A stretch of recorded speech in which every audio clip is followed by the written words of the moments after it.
I'm always a student when it comes to things like this, the subject of cremation. And I'll just say right out at the beginning of this interview, I am old-fashioned to the bone. When I told Gary, when I interviewed him, when I said there's something about a veteran graveside service where there's a casket with the flag and the bagpipes and taps, and I know all the honors can be with a cremation too, but there's something about a flag draped coffin and the sentiment in that, and just to me it's just like water and wet. It goes together. I mean, yeah. And so that's where I'm coming from when I'm talking with you today.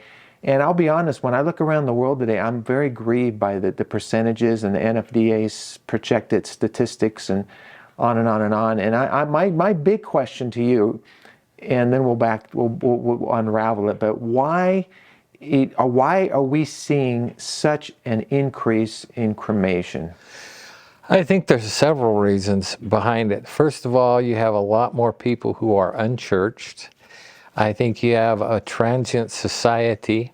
I think you have a certain amount of people today who view that as a waste of money, that when you're gone, you're gone. There's a lot less people attending church services than there has been over the years, and every time it's like after 9/11, churches were packed. And it has slowly decreased down and decreased down. And we look in our own community at all the churches that are in this valley, and yet, you know, none of them are basically full to the brim. And so I think that plays into effect a lot. And you have a younger generation that don't place value on that, that's grandma and grandpa's or mom and dad's idea of it, and it's archaic. And so I think all of those attitudes change into that thing and play a factor in it. And it's a big business, right? You got to admit, cremation's a billion-dollar business. Huge, huge. Yeah. I kiddingly said to the folks down at Snyder's, I said, do you think there's some entity behind the scenes that just are jacking up the prices of a burial just so they can, push cremation? And I was kind of kiddingly saying that, but it's a huge business. I mean, you got to say it. Well, and what you find a lot of times is that, funeral directors are probably their worst enemy, their own worst enemy, in the sense that you have employees who push cremation because it's a lot easier for me, okay? And cremation doesn't mean anything different than burial. It's a final means of disposition. And funeral directors, I think, do a big injustice to families who just go, we want cremation. All right, that's what, and they let it go at that. Do they tell them, you can still have a viewing, you can still have a funeral service? Are there family members that would like to say a final goodbye and stuff? And, granted, you don't have to have them embalmed to do that, but, most funeral directors, at least I've experienced that, was when they said cremation is what we want, then they didn't give them any of the options that were available to them. And a lot of people, in some ways, movies have romanticized being cremated. I'm going to scatter them here or there. And, that was their favorite place or whatever. And so it's like nothing is ever really there that says they were even here. There's not a headstone, there's not a marker, there's nothing that says they were here. And, you can drive around to any cemetery anywhere almost, and you'll always see one or two cars in there, and it's just a place where people can go. And I think that helps in the grieving process to be able to say that they existed. And so, a lot of people that would do that, and men are horrible. I mean, people that come in for pre-needs, we want to get this taken care of because we don't want the kids to worry about it or whatever. And the wife, well, I'd like this, this, and this, and does that, yeah, that's fine. And the man, 9 out of 10 times, take me out in the desert, let the coyotes eat me, throw me in the river, it doesn't matter. Well, it's not for that individual that has died, it's for those that are left behind. And I think that that's important, that you say to a spouse or children, what would bring you the most comfort and help you the most? And in the society we live in today, if you live in Grand Junction, Colorado, your kids probably don't live here. And so do they need the opportunity to be able to look at the body and go through the grieving process or anything like that?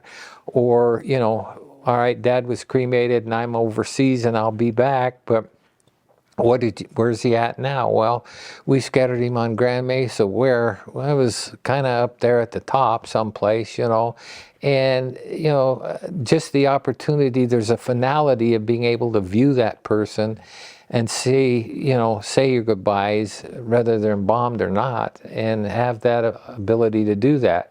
And the amount of direct cremation, no services, no nothing, I saw before I retired was on a huge, huge incline.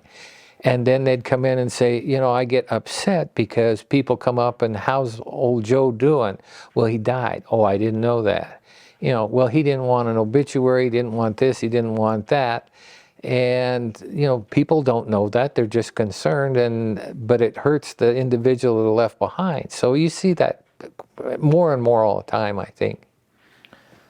Like with my mom, I go to her grave, I was going like every week, every day when she first passed away 7 years ago. Yeah. And that point of contact is something that I will always have.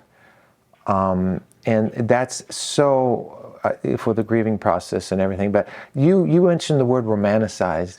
That, what didn't come up on my other interviews, that is exactly that whole Hollywood portrait of life and living, and how they don't depict things the right way, and it's not really real life reality. But I'm sad that there's been such a departure. And in my research of cremation, Mike, I went way back. I found that it was a pagan ritual that really at the time was just an outright like rebellion against Christians. We're going to burn the body. We're going to do this. That coupled with how the Jews didn't buy into it, the Catholics at one time. And I read somewhere where when Christianity came on the scene, the cremations at the time stopped. And I thought, well, what was in the Christian faith that would allow cremation to stop? And that coupled with my work with the Holocaust survivors.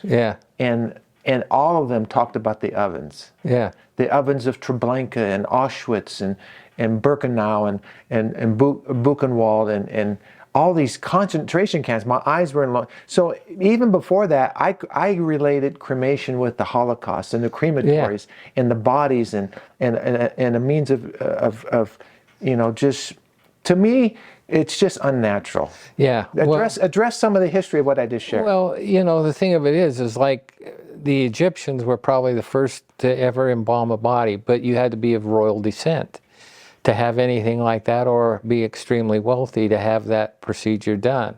And it was not near like what we do today, but only the very wealthy or royalty was embalmed back there, and they would, again, most of them were put on cords of wood and burned and so forth. But, what you typically heard a lot as a funeral director was, well, it says ashes to ashes and dust to dust in the Bible. And I said, I'll give you $100 if you can show me where it says that in the Bible. And if that's the case, why was Christ put in the richest man in town's tomb? And they don't answer that. Well, it just says in the Bible, and it does not say that in the Bible. But, Egyptians, the way they did it and the way we do it today is totally different. And it's just, a means of easy disposal. If you look over in Ukraine now, the Russians, when they invaded Ukraine, brought in portable crematories because they didn't have the ability to transport bodies back to Russia or anything.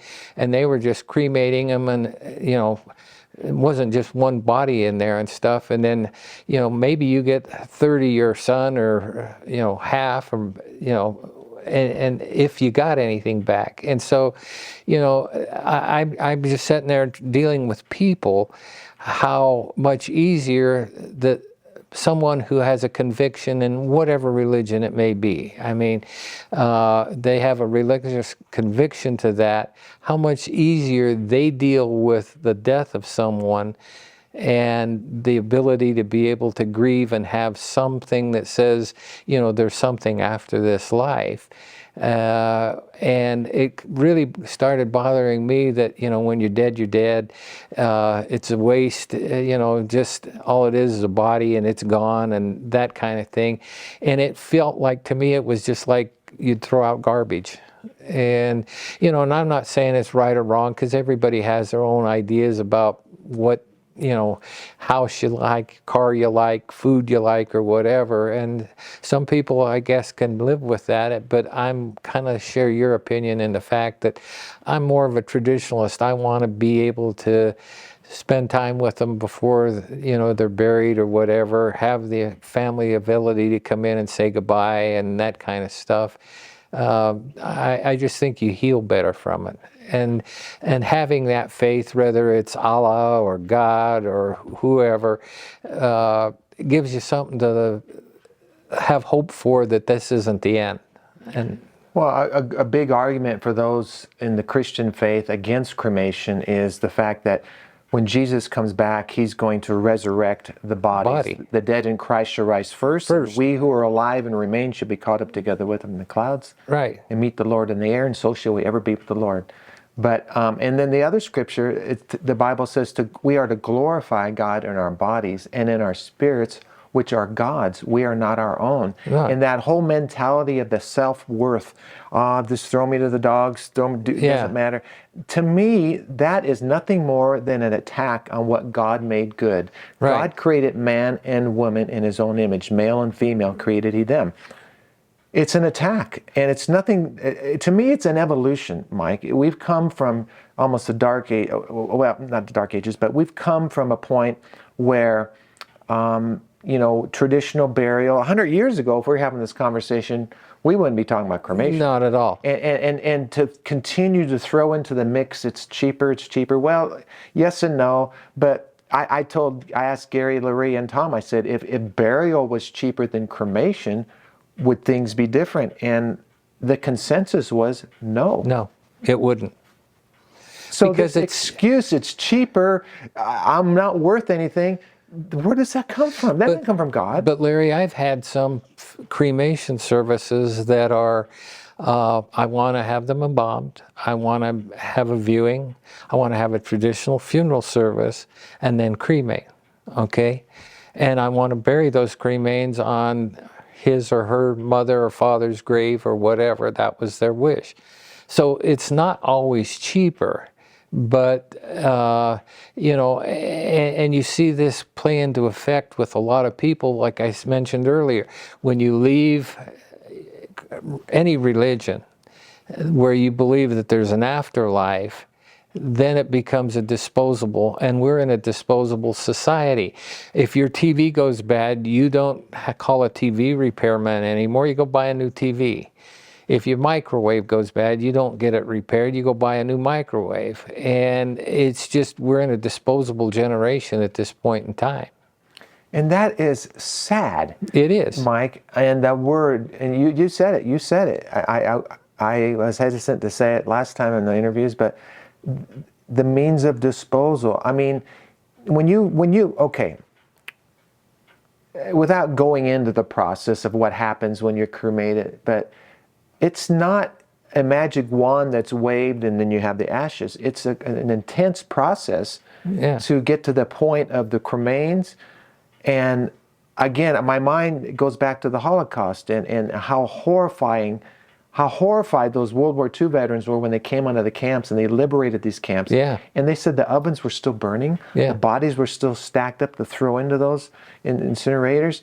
And I could never even begin to imagine my mother being placed into something like that. Now, the hard part for me saying that is those that would hear this and go, oh my God, I cremated my mother. I want to be cremated. But there's an education that has to come along the lines of this. And are funeral homes giving informed consent to these people? Do they know what they're doing? Well, and that's the thing of it. I mean, it's like I say, it's romanticized in Hollywood. You know, they get the urn and they open it and they spread it in the water, or you know, throw it to the air or whatever. You know, when someone is cremated, it's not just a pile of ashes that's into that retort. You know, you can tell it's a skeleton, and you've seen pictures of, like you mentioned, Holocaust. There's a skeleton in there. Those skeletal remains are raked out. Magnets run through there in case there's any hip joints, hip sockets, whatever it may be in there, spinal rods, pins, all that. So that's all taken out. And then it's put in a processor that just pulverizes it into small bone fragment and dust, you know, and then that fits into an urn like at that point in time. But most people think, well, you know, there's just a little pile of ashes that you sweep up in there, and that's not true. It just is not the case. So, you know, you see that happening all the time. And my own dad says, I want to be cremated. And I said, well, you must not care about me or my brother or my grandkids or my kids. He goes, what do you mean? And I said, we want the opportunity, because we don't live here with you and see you all the time. We want the opportunity to come in and spend time with you and see you and be able to realize what has happened. I don't want to come in and just look at a box. It doesn't bring any comfort to me. And I said, so I think it's not fair of you to do that unless you ask those that are around you who are most affected, the ones that love you and care about you. Well, I didn't think about that. And he says, but I still want to be cremated. And I said, well, thank God it's not your decision. It'll be mine. And I just, you know, and, you know, I have nothing against it other than I just see, being in the business for 40 plus years, you know, who dealt with it better than others and so forth. But, you know, like I said, you got a generation now that, you know, I want instant gratification for everything, and that's a waste of money, and you're depending on something that's not proven, and that being God or a supreme power or anything like that. And I think that relates to a lot of it. You know, and it just becomes more and more popular. And you got, I mean, in Europe and stuff, there are certain places in Europe where that's the only means of disposition that they do on that thing, and basically it's because of space. I mean, you go to Europe and nobody has yards like we have or anything like that, because ground's pretty precious and stuff. So I understand the pros and cons of both things like that, but it's just not something that I personally would want, you know. And like I say, I go back to that adage, you know, ashes to ashes and dust to dust. It says it in the Bible, and you're like, please show me. And they can't, you know. It goes back to the power of the human will and our choices that we make every day, right or wrong. Right. And also, just because everybody's doing it doesn't mean it's okay. No. No. But that's our society today, and the young people, and coming up through the ranks, and but to study cremation, the origin, and 2 times in the Bible, Mike, people were burned, and they're both in a war situation. Yeah. Saul and his sons, and in Joshua, a gentleman was burned. But it wasn't our loved one died, what are we going to do? You know, that's the choice in today's generation. The word buried or bury is used over 100 times in the Bible. Yeah. Over 100. Now, if we're talking about a biblical perspective of this, so you look at that. But again, just because everybody's doing it. But to me, I was in chapel at the hospital one day. I'd like to go there and reflect. And I was just talking to the Lord about cremation, and it's troubling me. And it's like, I feel like Jonah sometimes. I went to Tarshish. I didn't go to Nineveh and preach repentance. Yeah. And every time this comes up, it's like, I want to go back to Tarshish. But I'm in the chapel. I said, Lord, what? When I left the chapel, I heard these words. It's unnatural. It's unnatural to whether it's right or wrong. It's unnatural to cremate a body. Folks, it's almost like we need to scare people straight. I had a Vietnam veteran, a helicopter pilot, say this in one of my interviews. He said, he knows what burnt flesh smells like. And because of that, he'll never be cremated. Yeah. There's something to that. Yeah. Well, and you hear people will say, all right, I have cancer. All right, I want it burned. You know, it's like a revenge thing against what your ailment is on stuff like that. But again, a lot of that is personal things. And I think regardless whether you want burial or you want cremation, the most important thing is to talk about that to those who will be left behind, who have to deal with that. You know, but again, like I said, you got a society out there today that just goes, yeah, why go to the expense? You know, it's a pain in the neck. I don't want to listen to Old Rugged Cross. That was what Grandma had and Grandpa had, or Beyond the Sunset, you know. And you yourself have seen that over the years with doing what you've done. Music at funerals is so drastically different than when I started. You wouldn't recognize it. And some of the stuff that you've seen done in celebrating a life or a funeral service or whatever you want to refer to it as has changed a great deal. And, you know, I've often thought how fun it would be to some point write a book about some of the stuff that I've seen over the years. And, you know, I mean, it was always hard because you know, as I said earlier, I always prayed that God, I've chosen this as my profession, but don't let me ever get hardened to the fact that these were human beings that lived a life, that are friends, that are family, or whatever. And I just got to the point where I couldn't do it anymore. But there are times when there are humor that you would never, ever believe. And for example, I remember a funeral service that we had, and we had an organist that was so talented. You could call her up and say, you know, the regular church organist had a car accident, she can't be here, and she would show up looking like she just walked out of Vogue magazine, and you could tell her, you know, for prelude music they'd like Bach and Beethoven played, and for postlude music we'd like you to play big band music. Those were favorites of this individual. Well, the person who had passed away was passed away because of a house fire, and he had smoke inhalation and had been burned, and so it was a closed casket. And at the end of the funeral service, I'm getting ready to usher, and I saw the minister who had had 2 heart attacks, and he was behind the pulpit, and he was going like this. And I thought, oh, good Lord, he's having a heart attack. So I grabbed one of my associates and said, you usher. I went back, pulled him out from behind the pulpit, and I had an oxygen tank right there, and I thought, oh, I've got to get oxygen. I count 911, and he ran out the back door and started laughing. And I said, you know, you just scared the living hell out of me. Are you okay? And he goes, oh my God, listen to what she's playing. Well, she didn't know what he died from, and as people are coming by the casket and the widow and stuff, she's in there playing Smoke Gets in Your Eyes. I had visions of like 50 attorneys lined up to sue me. So, you know, as you're talking, I'm thinking of so many things, but you know, peer pressure. It's like, you know, like I said, just because everybody's doing it doesn't make it right. But, you know, to me, the whole self-worth gets back to what God created good. yeah. You know, and who are we to just dispose of us like you said the word trash? Like taking out the trash, and nobody deserves that disrespect. No. I remember a service, 2014, Captain William Du Bois from Newcastle was killed, F-16 fighter pilot. You might remember that. Right. He comes home on the tarmac, and I'm out there with the camera. Only camera they allowed out there was mine. They brought the Kalita charter jet to us. They taxied in.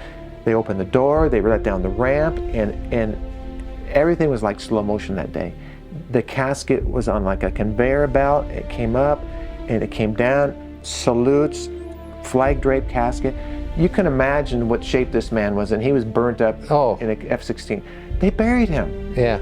I mean, you know, I hear stories of, you know, one of my most chilling stories, I don't know if I've shared with you, is Gene Kelm. Gene served as in graves registration in Vietnam.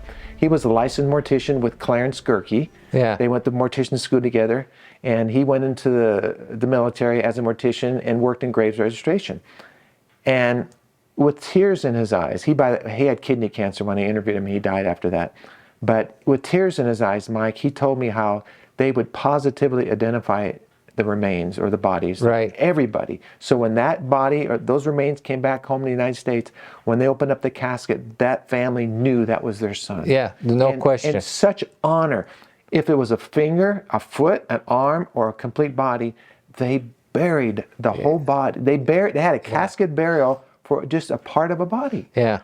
Shows me the importance of human beings. Well, and you have no idea the discontent sometimes that can cause.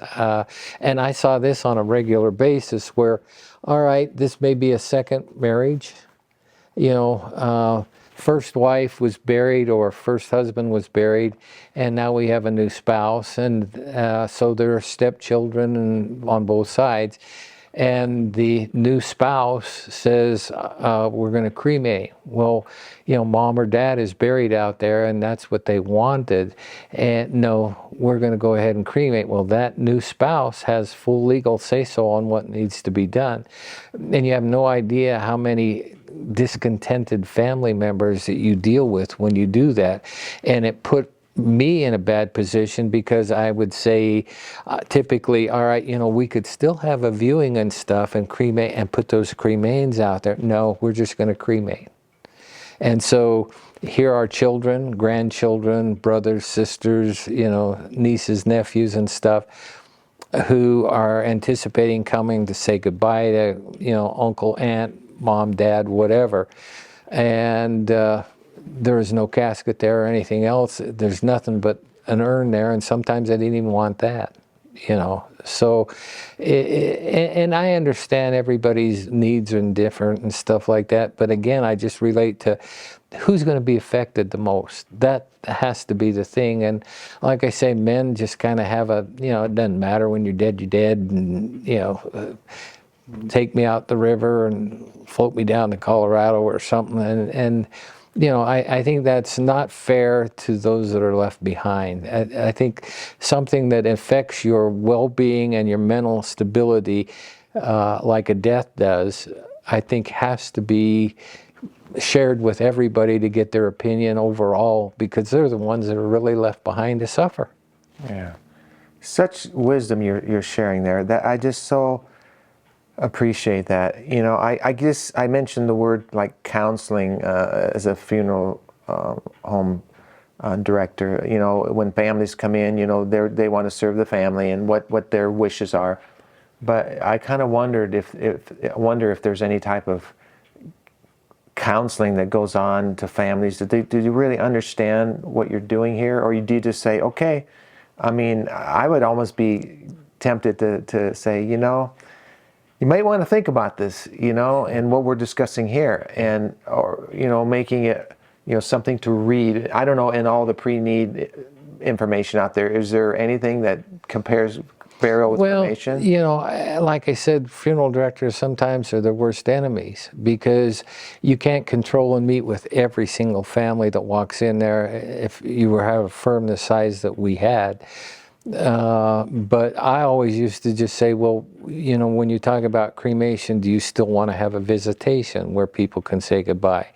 Do you want to have them dressed? Do you want to view them on a dressing table? Do you want, you know, and, you know, what exactly are you talking about? Because, you know, you can be cremated and still buried, you know, and vice versa, you know. So, you know, enlighten me to this kind of thing and stuff. And, you know, I tried to do that religiously simply because of the fact that, you know, cremation just means a disposition. It doesn't mean you can't have a traditional funeral service. It doesn't mean that, you know, people get to see him and say goodbye and stuff like that. But, you know, I think that sometimes funeral directors don't do justice to doing that, and I don't try to talk them out of it, and I just say, let me just make you aware of a couple of things. That, you may have family members that would like to say goodbye, and I'm giving you the ability to do that, and making you aware of the options you have, either with burial or cremation.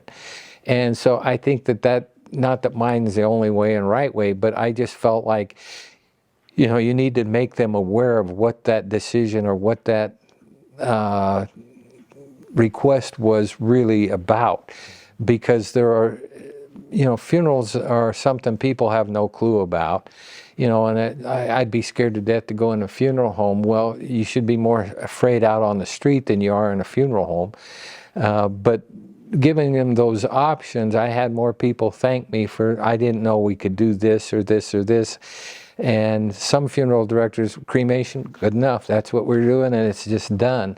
Make them aware of what they have available to do that, will bring peace and comfort to those that are left behind. And so you have to do that. I think that's important, but as a society or as an industry, I don't think all funeral homes are that way. And I guess down south, there's still a lot of traditional burial versus even Grand Junction, and so there's different areas of the country, traditions, this, that, and the other. So I see that. But when they're talking, NFDA's talking of, the projecting to 2030 now, and they look back at 2020, 21, the percentages, the states that are higher, I guess I'm troubled. Yeah. I don't know what you could say to me, probably nothing, but I just look at, God's word, and, the Bible says, to him who knows to do good and does it not, to him it's sin. I didn't say cremation was a sin, but it's kind of like we've made a law unto ourselves. But from a biblical perspective, though, Jesus was crucified, died, and cremated. No, he was buried. In the richest man in town's tomb. There you go. Yeah. 1 Kings, I sought this out. 1 Kings chapter 13, verse 31. The prophet is talking to the people. Somebody had just died, and he says, when I die, bury me. Yeah. Yeah. Jude, there's only one chapter in the book of Jude before Revelation. Verse 23 talks of snatching people from the fire. Yeah. And I thought, what am I doing? In a real way, as believers, we're in the firefighting business. We're saving people from the fires of hell. Yeah. And I equate fire with destruction, judgment, torment. What are we doing? Yeah. What are we doing with our families? But my whole point of saying all of that is people are not looking at it like that.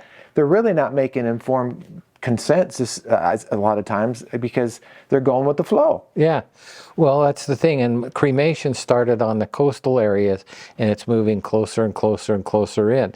You go into Kansas and Nebraska and places like that, they're still pretty much traditional. Midland America is still pretty much a traditional thing like that.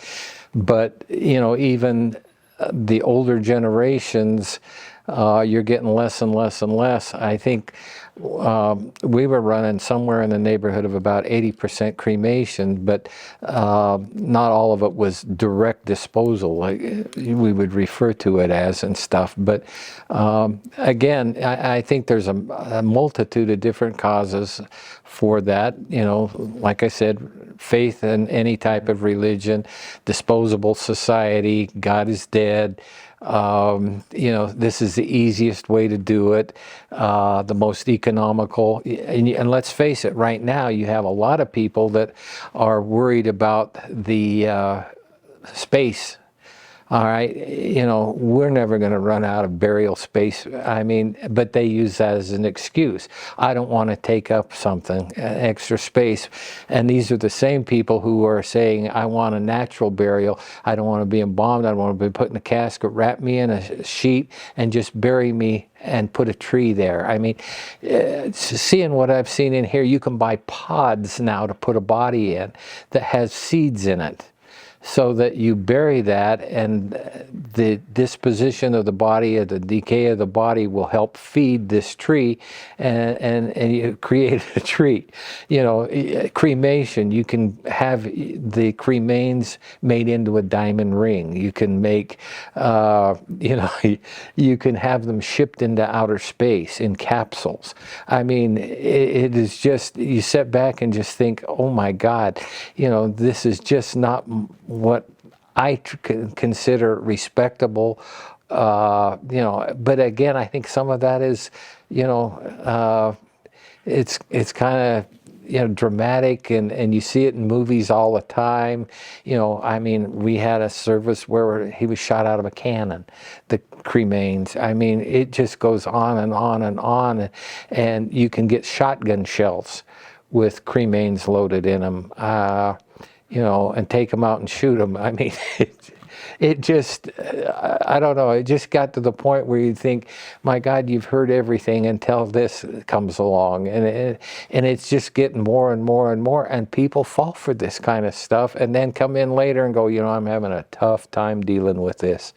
Well, yeah, you know, it's just different. It's unnatural. Yeah. Mike, Larry referred to a process where I'm wondering if cremation is going to be on a shelf one day with this water process of making mulch, kind of, she said, or I think Gary or Tom talked about freezing and then compressing. Are these coming down the line, or is this going to be another means where burial, cremation, freeze, mulch will mulch you? What? Well, cryogenics, all right, Walt Disney was in a cryogenic lab. And basically that started in the early 40s. And they said, you know, at some point in time with all the medical breakthroughs, we can regenerate this body and stuff like that. And it's been several years ago, but they finally took him out of there. It was like $10,000 a month to keep him in a cryogenic lab.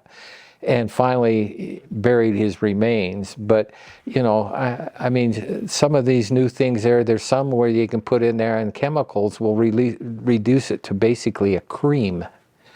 And you can put it in, you know, whatever.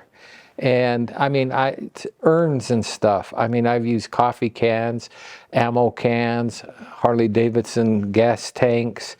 You know, it just goes on and on and on. And I mean, that may be what they wanted and all that stuff, but I just viewed it, I've always respected it as God's creation.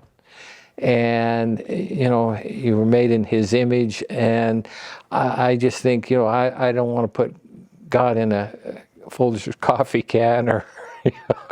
But, I mean, you stop and look at what we are today as a society and stuff that, you know, you and I would have thought never have done that. I mean, I went to high school, and every high school truck that was there had loaded guns in it. We didn't have that kind of problems then. What has gone wrong with our society? And it just seems like more and more you just sit back and think, you know, I can't believe what's going on today. It's just a different world. Mm-hmm. Way different. Yeah. And to me, it grieves me when a veteran is cremated just because of the honor, like I said, with the casket and the flag draped coffin. Folding a flag off of a casket to me is way more meaningful than just not. And so again, the tradition of that, the honor of that, and I think there's some things in life, Mike, traditions that we need to fight for and we need to hold on to. Yeah. Well, and it's a constant battle, but you know, there is nothing more impressive to me than a full military honor, and you know, and deservedly so, because they gave of their time and their life for this country to be able to do what we want, say what we want, and that's all being taken away. Mm-hmm. Yeah, it really is. Yep. I'm just thinking, any final thoughts on this? We've covered a lot of ground here. Before I'm done, I just, you know, I guess I don't want to come off like, you know, Larry said it was a sin, Larry, you know, or Mike. We're not coming off like that. But I still do feel in my heart that it's not acceptable. I don't think I'll say that, I don't think God's pleased with it. Whether, you know, it's right or wrong in his eyes, Because I do agree with this. If somebody's blown up and this and that in war or whatever, Sure. Yeah, God has the ability to raise The dead. yeah. Yeah. But as just a form of disposition, disposal, whatever the word is, a form of respect. I think it's honoring to Yeah. bury somebody. It's an honor that's going away. That's a Right. good way to say it. That's right. It's an honor that is slowly slipping away. Well, and I don't want to be judgmental of anybody. I mean, you may like something and I don't like it, and that doesn't make you right and me wrong or whatever. It's just that I think that it's an injustice to insist that that's what you want when you have not considered those that are around you who are suffering.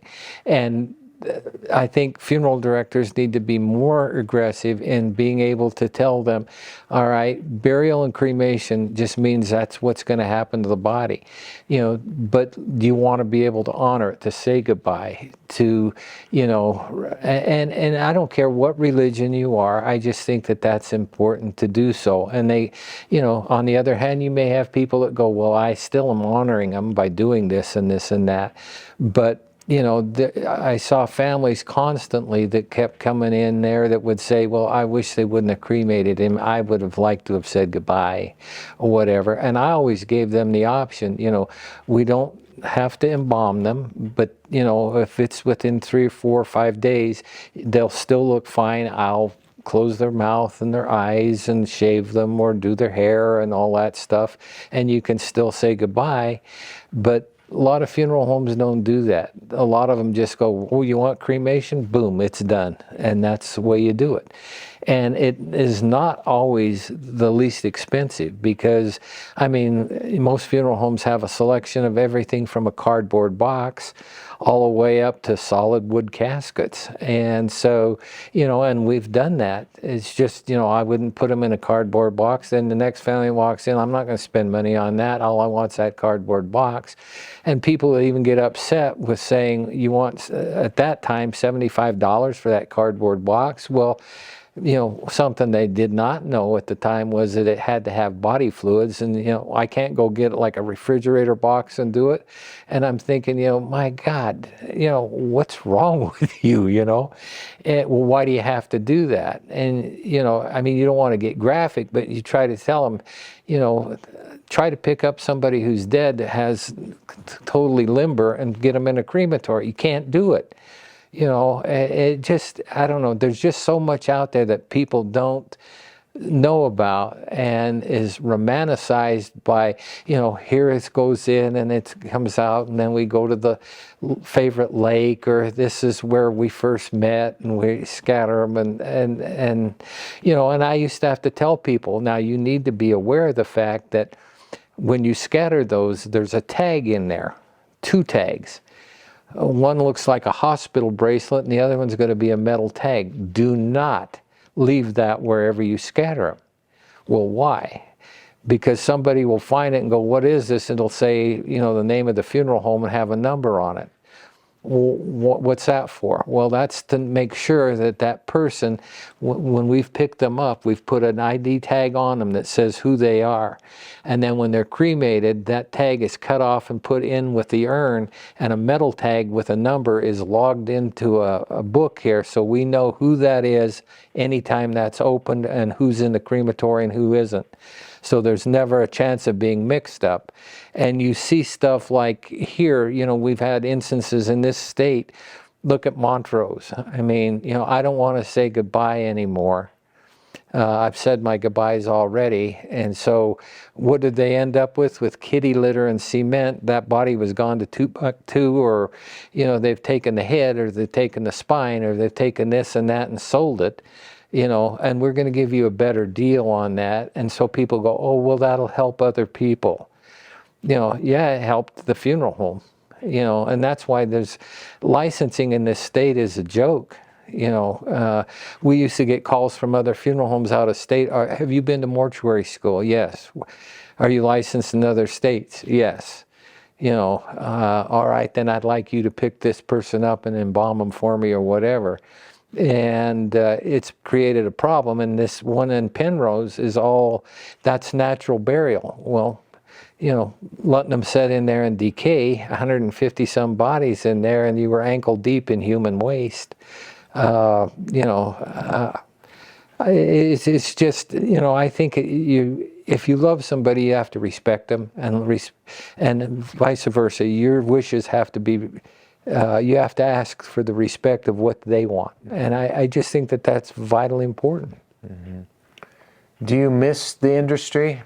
I do. I miss being able to help people and interacting with them and stuff like that. But today it's just such a different thing that, I don't know. Like I said, the reason I finally just couldn't do it anymore. I'd come home at night and just sob because, these were friends or family that, you were close to or friends with and stuff like that. And it wears on you. It really does. But, I can honestly say I cared about everybody that I took care of, and I took care of them like they were my own. So, and I'm proud of the fact that I was able to do that.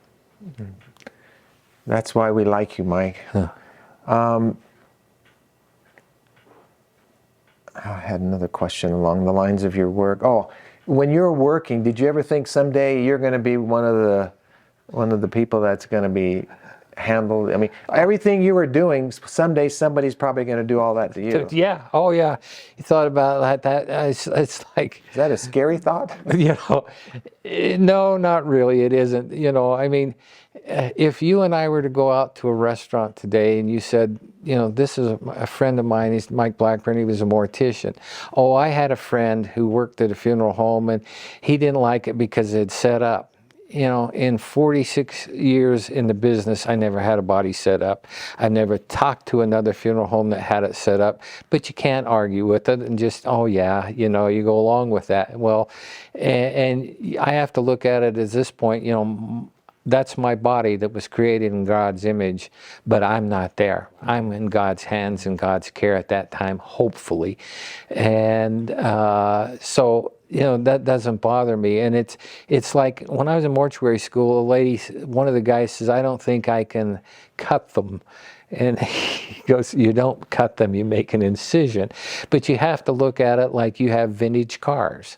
And that car wears out and it needs work on it and stuff. You're repairing it and making it so that it is visibly acceptable to come to grips with the fact that it's worn out, but it still looks good. And I always remembered that. And, I mean, even my wife, she was having knee replacement surgery and she'd come in to do this lady's hair and she goes, oh, she was always so sweet. And I just loved her. She was so nice all the time. And what happened? And I said, see that knee? She had knee surgery done. And my wife like, don't you say that to me. But, people's perception of what you do there is so different because there is a mystique about it. I mean, I've done tours for church groups, and one lady asked me once, can we see the room where you hang them up to drain them, And you're like, what? And they have no perception of that. And there's so many things out there that, people really don't know, and they don't ask. You sew their eyes shut? No, you don't sew their eyes shut. I mean, all this kind of stuff that people take as truisms that really isn't. You do it respectfully, and when you embalm them, and you have respect for who they are, and and you don't just leave them out on tables and stuff. You dress them and cover them and all that stuff. But there's just a lot of misconception out there about it. And let's face it, we live in a society, if you're growing up, you don't want to talk about death. You don't want to talk about financial problems or anything like that. So you take all these goofy things that people come up with, and people start to believe all of that stuff. And even the way you explain death, I had a physician once who lost his dad, and it was like a 4 or 5 year old child there, and the little boy said to his dad, who was the doctor, he says, what does dead mean? He says, that's the cessation of all cardio and respiratory activity. to a 4-year-old, and I pull him aside and I says, you know how flowers grow in the spring and how pretty they are and everything? Yeah. And I said, but in the winter, what happens? They die. He goes, yeah. And I said, but in the spring, they bloom again, right? And that's what Grandpa is going through now. His body's gone, and but he's alive again with God in heaven. You know, and he could understand that. But, you know, people have some real screwy ideas about stuff. I mean, you know, people come in, can I get some embalming fluid? For what? I want to put it on my nails because it keeps them harder to do that. And I was like, no, it'll also permeate your fingers and they'll be like leather. Oh, I didn't know that. I mean, yeah. Come on, dear Lord. Yeah. Oh my gosh. It gets crazier by the day. I just want to thank you, Mike. This has been a great time to be with you today, and just to listen to you, and having worked in the business 40 years, you know, you have something to say about this topic. Yeah. And I just hope going forward that I can help. I'll be honest, I just want people to know the truth with anything in life. Right. And there's a truth here that I don't think people see. I think there's a misconception a lot of times. It's you spelled out all of it, so I don't need to do that again. But the consideration is important for those that are left behind. Number one thing, I think, you know, regardless. That's good. And the remorse of some that cremated and they just wish they wouldn't have. Yeah. Whatever. Maybe they rushed into it, but. Well, and I want to thank you for all you've done for veterans, and you know, your constant effort to push forward of what they've accomplished, and what we wouldn't have what we have today without their dedication and service to us. And I think they deserve the utmost respect regardless. Amen. I feel today we're fighting for the same freedoms in our own country that our veterans fought for, with everything that's going on. I do too. So it's us. It's like the mantle's been passed to us even. But I'm curious. So when you pass away, if you pass away someday, is your nephew's gonna take care of you? He is. Okay. And would you be here locally, or? Yep. I won't be buried here, but Price? In Price, yeah, that's where my family's all buried. Nikki's family's all buried and stuff. We have lots there. Okay. And in fact, I told my mother-in-law before she passed, she bought a huge monument there. And she said, what graves do you want? And I said, I want it on this side. Then all I have to do is put Blackburn on the back of your headstone. No, you're not. So, but that's what I want. You know, and I'll have services here, traditional services, and then be buried in Price. How old do you want to get, Mike? Well, my cardiologist and nephrologist told me if I live to be 85, that'll be a miracle. But whenever it is my time, God has that. I don't know, and I just want to enjoy and be helpful and do stuff and enjoy my family and my friends and live life to the fullest as long as I can. Last question. Or two questions. What do you want to be remembered for when you go? And also, what do you want to say to your family after you're gone? What do you want your family to remember about you after you're gone? Just that I loved them with all my heart, and that I would do anything for them other than post bail. And I just want to be remembered as somebody who cared about people and my community, and that I always tried to do my best to do the right thing to everybody I served. You're on my wish list if I die, as far as a service. And you said to me, I think it's Safeway, you said, well, unless I go first, but maybe we'll go at the same time. Who knows? Then who's going to do it? We can hold hands. Yippee! Oh, Geronimo. But yeah, that's good. Okay, we're done. All right. Let's shut this off. Okay. You did great.